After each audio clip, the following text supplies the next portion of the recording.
Eu pedi então para que vocês abrissem a Bíblia em Hebreus, capítulo 10, e nós vamos ler junto a palavra de Deus. Hebreus é um livro que faz um paralelo muito interessante com o Antigo Testamento. Faz um paralelo acerca da vida, do ministério e daquilo que Jesus deveria fazer. E eu gostaria de compartilhar contigo hoje, porque a gente vive essa semana um momento muito especial, onde muitas pessoas relembram do sacrifício e da ressurreição de Cristo. Onde muitas pessoas, de uma maneira muito mais intensa, procuram relembrar o sacrifício dele, a morte e ressurreição. E isso é muito importante. É fundamental para a nossa vida entender e crer em Deus, crer que Ele enviou o seu Filho, crer que o seu Filho veio com um ministério muito bem traçado, que executou o seu ministério e que isso nos possibilitou uma infinidade de coisas boas. O fato de nós estarmos aqui, nesse momento, o fato de você estar na sua casa, de você estar onde você estiver, tem total reflexo no sacrifício de Cristo. Se nós estamos aqui, foi porque Cristo morreu por nós. Por isso é tão importante, nessa semana, principalmente, relembrar tudo aquilo que Deus nos fez, tudo aquilo que representa um amor tão intenso e tão grande para nós. Mas, no domingo passado, o pastor nos falou um pouco acerca de quando, em alguns momentos, nós somos Barrabás. Ele fez um paralelo entre Cristo e Barrabás. Quando muitas vezes nós negligenciamos a Cristo, quando muitas vezes, com algumas atitudes, nós caminhamos no sentido contrário daquilo que Cristo quer para a minha vida e para a sua vida. E aí a pergunta que eu gostaria de fazer é: quem é Jesus para nós? Quem é esse que a gente relembra o sacrifício, que a gente relembra a sua ressurreição? Quem é esse? Por que a morte de uma pessoa coloca tão em evidência a ponto de uma semana ser lembrada? A ponto de a gente mover todo um sistema econômico a partir disso? E a minha pergunta é: quem é Jesus? E o que a morte de Jesus representa para a nossa vida? Para a minha e para a sua vida. Com a sua Bíblia aberta em Hebreus, capítulo 10, eu te convido a lermos juntos o versículo 16 ao versículo 25. Esses versículos nos apresentam de uma forma sintetizada o quão importante é e o quão importante foi o sacrifício de Cristo por mim e por você. Diz assim a palavra de Deus, você pode acompanhar a leitura. Esta é a aliança que farei com eles depois daqueles dias, diz o Senhor. Porei as minhas leis em seu coração e as escreverei em sua mente, acrescentando: e não me lembrarei mais dos seus pecados e de suas maldades. Onde há perdão para essas coisas, não há mais oferta pelo pecado. Portanto, irmãos, tendo coragem para entrar no lugar santíssimo por meio do sangue de Jesus, pelo novo e vivo acesso que ele nos abriu através do véu, isto é, do seu corpo, tendo um grande sacerdote sobre a casa de Deus. Aproximemo-nos com um coração sincero, com a plena certeza da fé, com o coração purificado da má consciência e tendo o corpo lavado com água limpa. Sem vacilar, mantenhamos inabalável a confissão da nossa esperança, pois quem fez a promessa é fiel. Pensemos em como nos estimular uns aos outros, ao amor e às boas obras. Não abandonemos a prática de nos reunir, como é costume de alguns, mas, pelo contrário, animemo-nos uns aos outros, quanto mais vedes que o dia se aproxima. Que mensagem maravilhosa! E que forma sintetizada de evidenciar para a gente a importância do amor, do sacrifício, da morte de Cristo e da sua ressurreição. Observe alguns pontos importantes que esse texto consegue evidenciar para a gente, consegue destacar para a gente. Versículos 17 e 18 nos falam acerca da garantia que Cristo nos dá, através da sua morte, de termos uma nova mente, de termos uma nova vida, de vivermos transformação. É muito interessante quando a gente pensa em um texto muito conhecido, uma pessoa que era cobradora de impostos, que quando vinha Jesus caminhando, subiu numa árvore, e Jesus, ao chegar próximo dessa árvore, fala: Zaqueu, Zaqueu, desce e eu vou na sua casa hoje. Jesus caminha com Zaqueu até a sua casa, e em momento nenhum há registro bíblico do que eles conversaram naquele momento.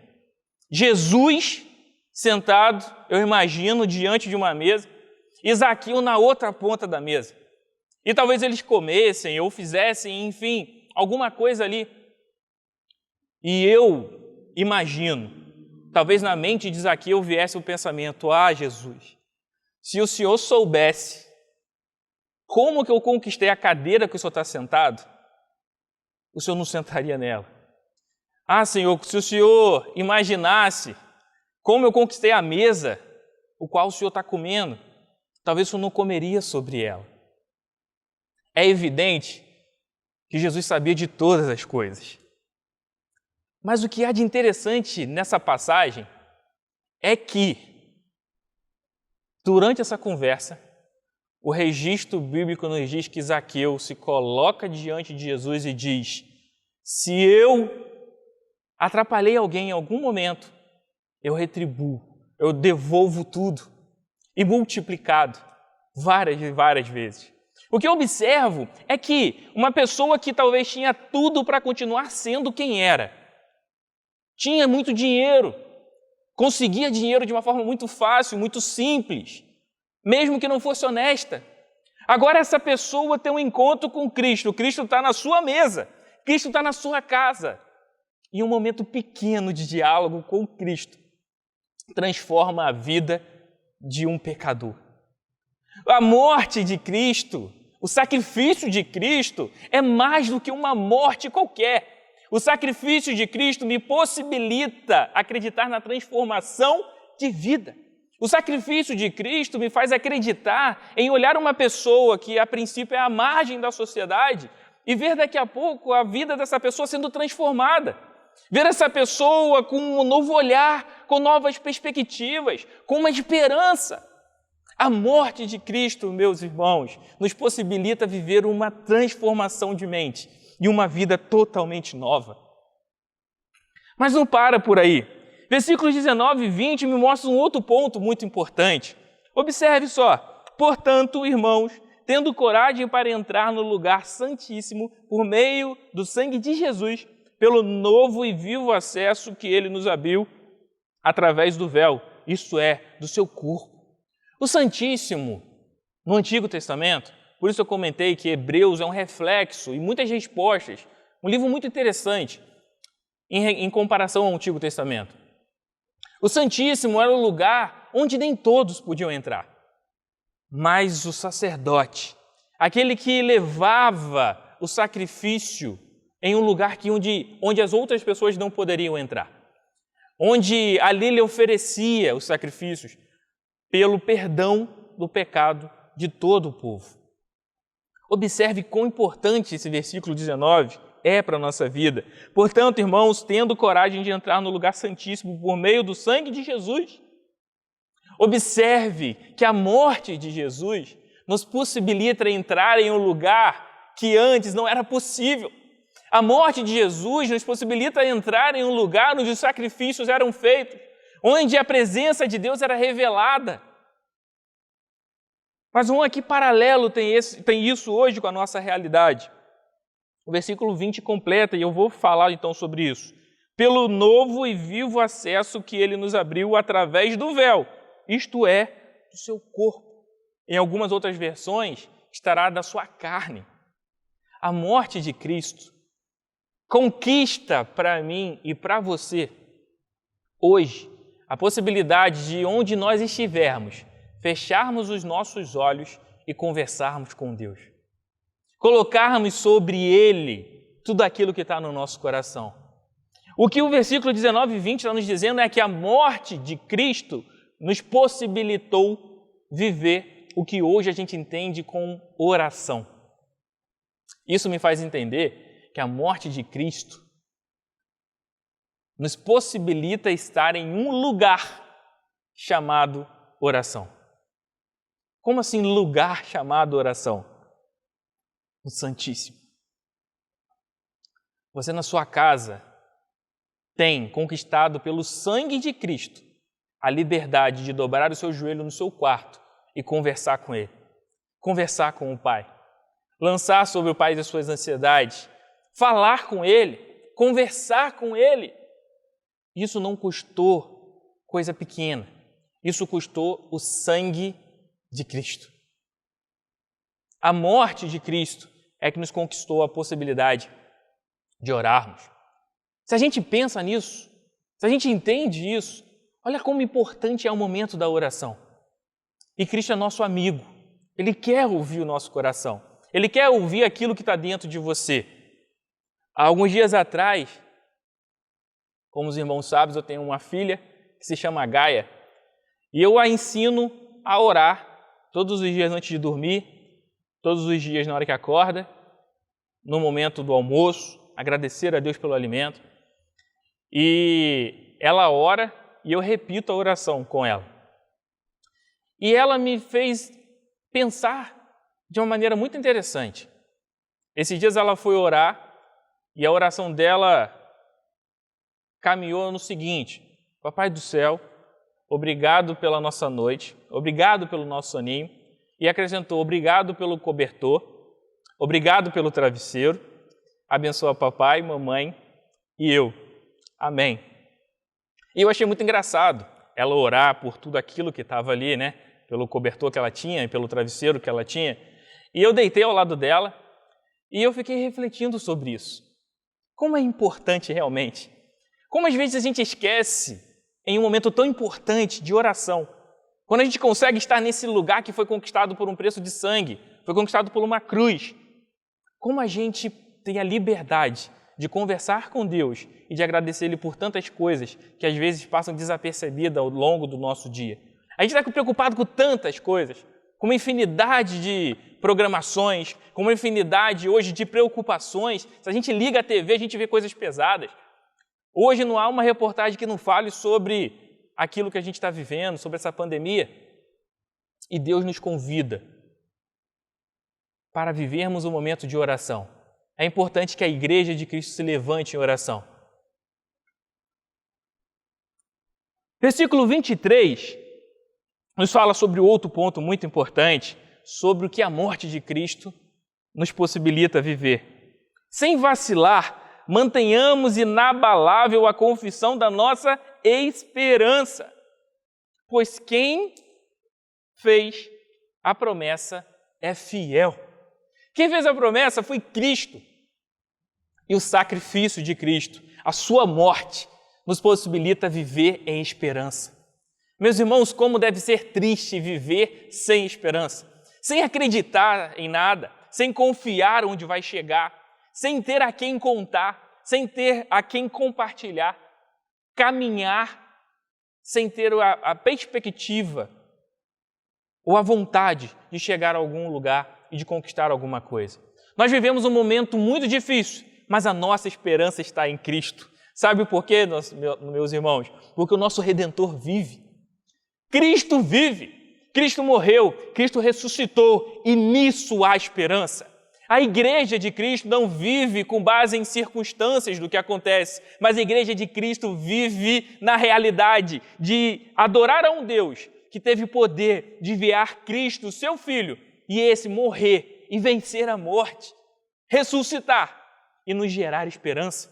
Meus irmãos, na aflição que talvez você esteja sentindo nesse momento, a morte de Cristo nos conquistou esperança. Na aflição que talvez você esteja pensando sobre o que vai acontecer, meus irmãos, tenhamos esperança em Cristo. Ele venceu a morte, Ele vencerá tudo e qualquer outra coisa. Quem fez a promessa é fiel. Versículo 24. Pensemos em como nos estimular uns aos outros, ao amor e às boas obras. Cristo nos faz entender que a igreja, que nós continuaremos, independente de qualquer circunstância. Estamos vivendo esse momento especial, nos adaptando de muitas maneiras. Nossos cultos estão sendo transmitidos online, mas não diminuímos a nossa fé, porque temos certeza que há um Deus que, independente das circunstâncias, não perdeu o controle. Filipenses, capítulo 4, um texto que eu gosto muito, nos faz refletir sobre isso. Filipenses, capítulo 4, nos diz que a gente pode desfrutar de uma paz que vai exceder qualquer entendimento. Uma paz não qualquer, uma paz não condicional, uma paz não que você durma, sonhe um sonho bom, em paz, e quando você acorde, você tem o seu coração aflito de novo por toda a realidade que a gente está vivendo.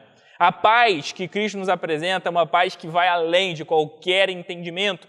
A paz que Cristo nos apresenta e a paz que Ele nos conquista por seu sacrifício na cruz vai além de qualquer circunstância. Nós não vivemos por circunstância, mas nós vivemos pela nossa fé, e a fé em Cristo Jesus. A nossa fé está nele. Os dias podem estar um pouco nublados, mas, meu irmão, lá em cima o sol nunca deixou de brilhar. E o mesmo Deus que morreu e que ressuscitou é quem mantém tudo isso. O domínio está sobre suas mãos. O controle está nas mãos de Deus. O controle está nas mãos de Deus. E no versículo 25, e eu caminho agora para encerrar o nosso momento de mensagem, de reflexão da palavra de Deus, nos diz assim: não abandonemos a prática de nos reunir. Olha que coisa interessante, um texto muito contemporâneo. Não abandonemos a prática de nos reunirmos. Você na sua casa, nós aqui, nós em casa, compartilhando as nossas fotos no nosso grupo do WhatsApp. Não esqueça de tirar a sua foto desse momento de culto e compartilhar no grupo. Não abandonemos a prática de nos reunir, como é costume de alguns, mas, pelo contrário, animemo-nos. Temos felicidade, temos alegria, temos esperança. Animemo-nos uns aos outros, quanto mais vezes que o dia se aproxima. Aquele que prometeu é fiel. Aquele a quem a morte não venceu continua sendo o meu Deus e o seu Deus.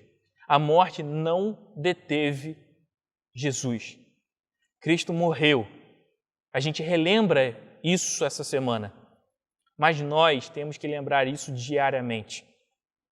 A morte não venceu o nosso Salvador. O Cordeiro venceu. O Cordeiro que tira o pecado do mundo. O Cordeiro que derramou o sangue, que conquistou todas essas coisas que nós acabamos de falar. O Cordeiro venceu. A morte não segurou. A morte não segurou o nosso Salvador, porque o nosso Redentor vive. Pensemos acerca do sacrifício de Cristo. O quanto foi duro. O quanto deve ter doído tudo aquilo que Ele passou. Mas, meu irmão, Ele passou isso por mim e por você. Foi por nós que o sacrifício aconteceu. Foi por mim e foi por você que o sangue de um inocente foi derramado numa cruz. E com o derramamento desse sangue, tantas coisas importantes nós fomos presenteados e agraciados. Mas uma das mais importantes, nós vivemos com esperança. Esperança no nosso Salvador. Entregue as suas ansiedades, entregue os seus medos diante de Deus. Ele ouve as nossas orações. Isso teve um preço muito alto. Aproveite esse momento. Ore com intensidade. Ore ao seu Deus. Coloque sobre Ele todas as situações. sejam as maiores e sejam as menores. Agradeça a Deus por tudo. E certamente nós poderemos desfrutar de uma paz que está acima de qualquer circunstância. Porque as circunstâncias não influenciam na nossa felicidade e na nossa paz. Porque Cristo morreu por mim e por você e nos garantiu vida e vida em abundância. Que Deus abençoe a sua vida. E eu gostaria de mais uma vez orar com você. Deus, obrigado pela sua palavra ministrada. Obrigado, meu Pai, pelo seu amor. Obrigado, Deus, pelo seu sacrifício. E obrigado porque o Senhor ressuscitou. E obrigado porque o Senhor continua habitando entre nós. Que o seu nome seja sempre glorificado através de nossas vidas, meu Pai, em tudo aquilo que fazemos, em tudo aquilo que vivemos, meu Pai, e que o Senhor seja aquele a direcionar tudo aquilo que nós temos que fazer. Que nós coloquemos sobre o Senhor nossas ansiedades, e que o Senhor, meu Pai, em nome de Jesus, meu Pai, forge o nosso caráter, forge a nossa mente a parecer com aquilo que o Senhor deseja. Nós oramos ao Senhor agradecidos, em nome de Jesus. Amém.